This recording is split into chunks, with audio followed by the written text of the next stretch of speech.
Hello good morning friend. ये 8 मई 2020 की current affair है, सभी परीक्षाओं के लिए महत्वपूर्ण है। तो आज का पहला क्वेश्चन है, हाल ही में आरबीआई केंद्रीय बोर्ड के नए निदेशक कौन नियुक्त किए गए? तो ये तरुण बजाज है। आरबीआई के कुछ इंपोर्टेंट पॉइंट देख लेते हैं। आरबीआई का फुल फॉर्म होता है रिजर्व बैंक ऑफ इंडिया, और जिसे हिंदी में कहते हैं भारतीय रिजर्व बैंक। रिजर्व आरबीआई की स्थापना कब हुई? 1 अप्रैल 1935 को हुई। आरबीआई का मुख्यालय कहाँ है? मुंबई में है। आरबीआई के 25वें गवर्नर कौन है? श्री शक्तिकांत दास जी हैं। दूसरा क्वेश्चन देखते हैं, हाल ही में लोक लेखा समिति पीएसी, लोक लेखा समिति को पीएसी कहते हैं, का अध्यक्ष फिर से किसे नियुक्त किया गया? तो ये अधीर रंजन चौधरी जी हैं। इंपोर्टेंट पॉइंट्स को देख लेते हैं पीएससी के बारे में। पीएससी पीएससी का काम भारत सरकार के सभी सरकारी खर्चों के खातों की जांच करना होता है। पीएससी का फुल फॉर्म है पार्लियामेंट्स पब्लिक अकाउंट्स कमेटी। अगला क्वेश्चन देखते हैं, हाल ही में विश्व रेड क्रॉस दिवस कब मनाया जाता है? 8 मई को मनाया जाता है। उद्देश्य है, इस दिवस का उद्देश्य अंतर्राष्ट्रीय रेड क्रॉस समिति आईसीआरसी तथा रेड क्रॉस के बारे में लोगों को जागरूकता करना है। यह दिवस रेड क्रॉस के संस्थापक और शांति के लिए पहले नोबेल पुरस्कार विजेता हेनरी ड्यूनेंट के जन्मदिन के उपलक्ष्य में मनाया जाता है। रेड क्रॉस क्या है? रेड क्रॉस एक स्वैच्छिक मानवता संगठन है जो आर्थिक रूप से कमजोर लोगों और समुदाय को स्वास्थ्य देखभाल देने के साथ आपदाओं आपात स्थितियों के समय राहत प्रदान करता है, और यह दुनिया के सबसे बड़े स्वतंत्र मानवीय संगठन international red cross and red crescent movement का एक प्रमुख सदस्य है। अगला देखते हैं, आईसीआरसी का फुल फॉर्म हो जाए international committee of the red cross, अंतर्राष्ट्रीय रेड क्रॉस समिति। स्थापना आईसीआरसी की स्थापना हुई 1863 में। मुख्यालय जिनेवा स्विट्जरलैंड के जिनेवा में। डायरेक्टर जनरल कौन है? यवेस डॉककार्ड। मई महीने के कुछ महत्वपूर्ण दिवस दिए गए हैं, तो इन्हें भी देख लेते हैं। 1 मई को अंतर्राष्ट्रीय मजदूर दिवस मनाया जाता है। 3 मई को विश्व प्रेस स्वतंत्रता दिवस मनाया जाता है। 5 मई पहले सोमवार विश्व अस्थमा दिवस मनाया जाता है। 8 मई को विश्व रेड क्रॉस दिवस मनाया जाता है। 11 मई को विश्व प्रवासी पक्षी दिवस मनाया जाता है। 12 मई को अंतर्राष्ट्रीय नर्स दिवस मनाया जाता है। 16 मई को सिक्किम राज्य दिवस मनाया जाता है। 18 मई को अंतर्राष्ट्रीय संग्रहालय दिवस मनाया जाता है। 20 मई को विश्व मधुमक्खी दिवस मनाया जाता है, और 20 मई को विश्व माप विज्ञान दिवस भी मनाया जाता है। 23 मई को विश्व कछुआ दिवस मनाया जाता है। 24 मई को राष्ट्रमंडल दिवस मनाया जाता है। अगला देखते हैं, और इनका आप नोट्स बनाते चलोगे तो आपको रिवीजन करने में सहायता होगी। किसी भी एग्जाम्स के 4-5 दिन पहले या हफ्ते भर पहले आप इसका रिवीजन कर सकते हो, और जब रिवीजन कर लोगे तो बहुत जल्दी आएगा। मतलब एक बार चीज़ कोई पढ़ी है और दोबारा उसे पढ़ोगे तो जल्दी समझ में आ जाता है। 25 मई को विश्व थायराइड दिवस मनाया जाता है। 29 मई को अंतर्राष्ट्रीय एवरेस्ट दिवस मनाया जाता है। 30 मई को गोवा राज्य दिवस मनाया जाता है। 31 मई को विश्व तंबाकू निषेध दिवस मनाया जाता है। अगला देखते हैं, हाल ही में किसने श्रम एवं रोजगार मंत्रालय में श्रम ब्यूरो के महानिदेशक का कार्यभार संभाला? तो ये डीपीएस नेगी हैं, डीपीएस नेगी। कुछ इंपोर्टेंट पॉइंट देख लेते हैं। श्रम और रोजगार मंत्रालय के राज्य मंत्री स्वतंत्र प्रभार संतोष गंगवार हैं।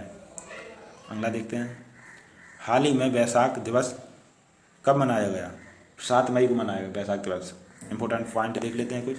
वैशाख बुद्ध पूर्णिमा का दिन है, और गौतम बुद्ध के जन्म को वैशाख दिवस के रूप में मनाया जाता है, और इसी दिन भगवान गौतम बुद्ध को आत्मज्ञान की प्राप्ति हुई थी। अगला पॉइंट देखते हैं, इसे मनाने की घोषणा संयुक्त राष्ट्र यूएन ने की थी। यूएन देख लेते हैं। यूएन का फुल फॉर्म होता है यूनाइटेड नेशन, जिसे संयुक्त राष्ट्र कहते हैं। यूनाइटेड नेशन की स्थापना 24 अक्टूबर 1945 को हुई। यूनाइटेड नेशन का मुख्यालय है न्यूयॉर्क यूएसए में।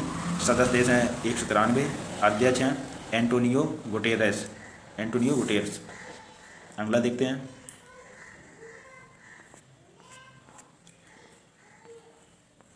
हाल ही में 7 मई को गुरुदेव रविन्द्रनाथ टैगोर की कौन सी जयंती मनाई गई? तो 159वीं जयंती मनाई गई। इंपोर्टेंट पॉइंट देख लेते हैं। रविन्द्रनाथ टैगोर प्रसिद्ध कवि, उपन्यासकार और चित्रकार थे, और उन्होंने भारत और बांग्लादेश का राष्ट्रीय गीत भी लिखा था। अगला देखते हैं, हाल ही में Vijyant at Kargil the life of a Kargil hero नामक पुस्तक का विमोचन किया गया है। इस पुस्तक के लेखक कौन है? तो कर्नल वीएन थापर हैं और नेहा द्विवेदी दोनों हैं। इसमें दोनों का मतलब कैसा दिया गया, चलो इसको आगे देख लेंगे। यह पुस्तक वीर चक्र पुरस्कार विजेता मरणोपरांत कैप्टन विजयनंद थापर की जीवनी है। अगला देखते हैं। हाल ही में अल्ट्रा वायलेट डिसइंफेक्शन टावर किसने विकसित किया? तो ये DRDO ने किया। DRDO कहाँ की संस्था है? भारत की संस्था है।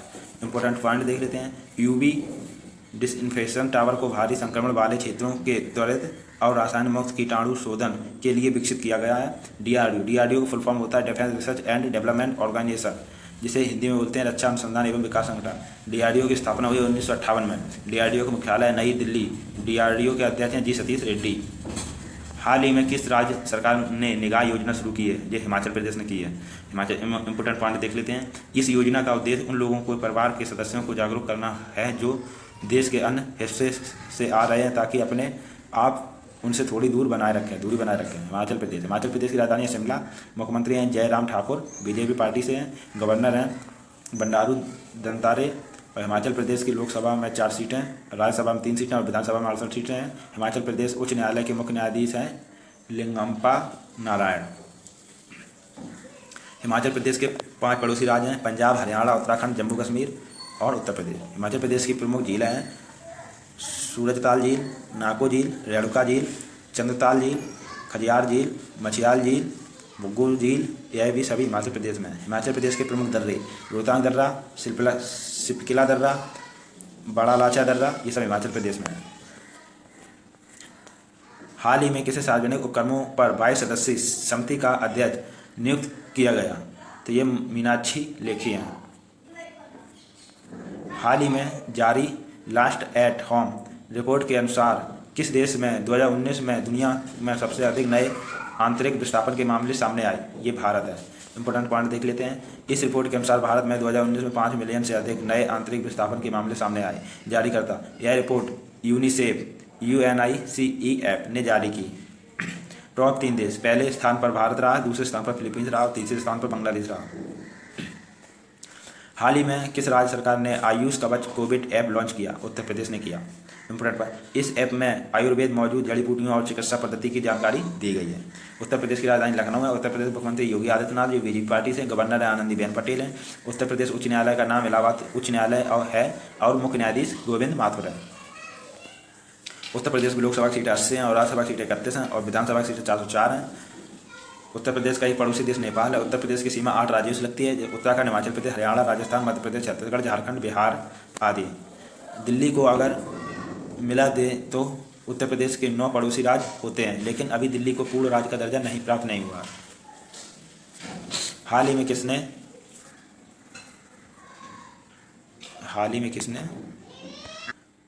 किसने CHD कोविड ऐप लॉन्च किया? चंडीगढ़ ने किया। इंपॉर्टेंट पॉइंट देख लेते हैं। इस ऐप पर आप राज्य के नागरिक प्रशासन और भारत सरकार द्वारा जारी किए गए सभी दिशा निर्देशों, आदेशों और सूचनाओं के बारे में जान सकते हैं। चंडीगढ़ पंजाब राज्य की राजधानी है। हाल ही में किस राज्य सरकार ने बिरसा हरित ग्राम योजना लॉन्च की? ये झारखंड है। इंपॉर्टेंट पॉइंट देख, इस योजना के तहत सड़क के दोनों ओर फलदार पौधे लगाए जाएंगे।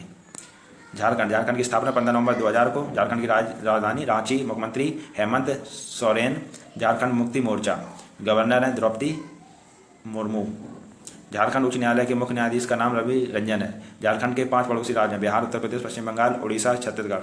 झारखंड में लोकसभा सीटें 14 हैं, राज्यसभा सीटें 6 हैं और विधानसभा सीटें 81 हैं। कर्क रेखा भारत के झारखंड राज्य से होकर गुजरती है और कर्क रेखा भारत के 8 राज्यों से होकर निकलती है। ये 8 राज्य हैं गुजरात, राजस्थान, मध्य प्रदेश, छत्तीसगढ़, झारखंड, पश्चिम बंगाल, त्रिपुरा, मिजोरम। हाल ही में किस राज्य की पुलिस से बुजुर्गों की सहायता प्रदान करने के लिए संकल्प योजना शुरू की गई? ये मध्य प्रदेश से की गई।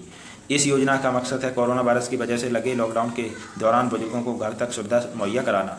मध्य प्रदेश की राजधानी है भोपाल। मध्य प्रदेश मुख्यमंत्री शिवराज सिंह चौहान बीजेपी पार्टी से हैं। गवर्नर लालजी टंडन है। मध्य प्रदेश उच्च न्यायालय के मुख्य न्यायाधीश अजय कुमार मित्तल है। मध्य प्रदेश में लोकसभा सीटें 29 है, राज्यसभा सीटें 11 हैं, विधानसभा सीटें 231 हैं।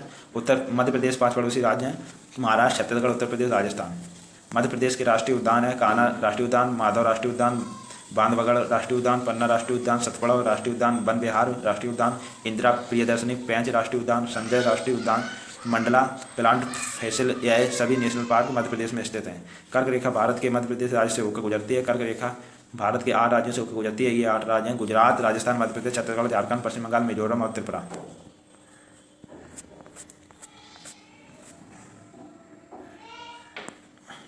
रिवीजन कर लेते हैं। हाल ही में आरबीआई केंद्रीय बोर्ड के नए निदेशक कौन नियुक्त किए गए? तरुण बजाज। हाल ही में लोक सेवा समिति पीएससी का अध्यक्ष किसे नियुक्त किया गया? अधीर रंजन चौधरी। हाल ही में विश्व रेड क्रॉस दिवस 8 मई को मनाया गया। हाल ही में किसने श्रम एवं रोजगार मंत्रालय में श्रम ब्यूरो के महानिदेशक कार्यभार संभाला? ये डीएसपी डीपीएस नेगी हैं। हाल ही में वैशाख दिवस कब मनाया गया? 7 मई को मनाया गया। हाल ही में 7 मई को गुरुदेव रविन्द्रनाथ टैगोर की कौन सी जयंती मनाई गई? 159वीं जयंती मनाई गई। हाल ही में Vijyant at Kargil the life of Kargil hero नामक पुस्तक के विमोचन। इस पुस्तक के लेखक हैं कर्नल BN थापर और नेहा द्विवेदी। इस क्वेश्चन को आप वहाँ पे सही कर लें, जो पहले पढ़ा दिया वहाँ पे थोड़ा मिस्टेक था। हाल ही में अल्ट्रावायलेट डिसइंफेक्शन टावर किसने विकसित किया? DRDO की और जे भारत की संस्था है। हाल ही में किस राज्य सरकार ने निगाह योजना शुरू की? हिमाचल प्रदेश ने की। हाल ही में किसे सार्वजनिक उपक्रमों पर 22 सदस्यीय समिति का अध्यक्ष नियुक्त किया गया? मीनाक्षी लेखी। हाल ही में जारी लास्ट एट होम रिपोर्ट के अनुसार किस देश में 2019 में दुनिया में सबसे अधिक नए आंतरिक विस्थापन मामले सामने आए? भारत। हाल ही में किस राज्य सरकार ने आयुष कवच कोविड ऐप लॉन्च किया? उत्तर प्रदेश में। हाल ही में किसने CHD कोविड ऐप लॉन्च किया? चंडीगढ़ में। हाल ही में किस राज्य सरकार ने बिरसा हरित ग्राम योजना लॉन्च की? झारखंड ने। हाल ही में किस राज्य की पुलिस बुजुर्गों को सहायता प्रदान करने के लिए संकल्प योजना शुरू की? मध्य प्रदेश में। तो आज की एक करंट अफेयर्स थी। थैंक यू गाइड, आपको अच्छा लगा होगा। लाइक एंड सब्सक्राइब करें।